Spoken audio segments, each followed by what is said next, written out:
Turning our attention now to the ASX, here's Matt Birney and Bulls and Bears with the latest public company views and interviews. Welcome to Bulls and Bears, brought to you today by Antimony and rare earths developer Locksley Resources, ASX code LKY. I'm Matt Birney and I'm joined now by the chairman of Locksley Resources, Nathan Lude. Hi, Nathan. Hi, Matt. Okay, Nathan, so in the US there's only literally one rare earths mine known as Mountain Pass in California, and somehow its wider tenement package completely envelops one of your tenements, and you've got another one butted right up against its eastern border. What evidence have you got that there might also be rare earths on your ground? There's a high-grade carbonatite breccia that outcrops at surface. Surface samples have graded up over 12% TREOs, and with the neodymium and praseodymium grading up over 3%, and that's primarily what we need for magnet manufacturing. Now, I know there's an old antimony mine on your ground, and Locksley is still picking up surface expressions of antimony on that prospect. What are some of the highest grades in that sample package, and roughly how many have you picked up with colour in them? The antimony mine historically produced in the early 1900s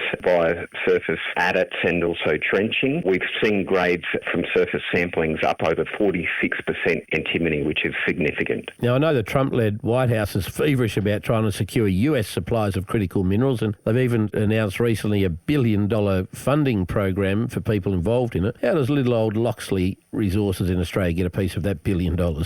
We've appointed specialist advisors out of Washington, D.C. called GreenMet. They're ex-White House staffers, and we're currently preparing a white paper for submission to the government, and we think we're perfectly positioned given our focus from mine to market for antimony. Now, I know Locksley's also formed a partnership in the US with Rice University that will look at, I think, innovative ways of processing antimony for you. Firstly, why Rice? What do they bring to the table and what will they do for you? Rice are very well known in the US for technologies and advancements for industry. There are currently no new smelters in the US for antimony processing. Traditionally, it's done offshore, and we're working with Rice on an alternative processing measure. And I see your share price has gone from 2 cents to 30 cents in the last few months, so you must be doing something right. Nathan Lude from Locksley Resources, thanks for joining me on Bulls and Bears. And remember, we're only here to give you information, not advice, which you should, of course, seek independently. I'm Matt Birney, and this is Bulls and Bears. For these CEO interviews, go to the Money page on the 6PR, 2GB and 3AW websites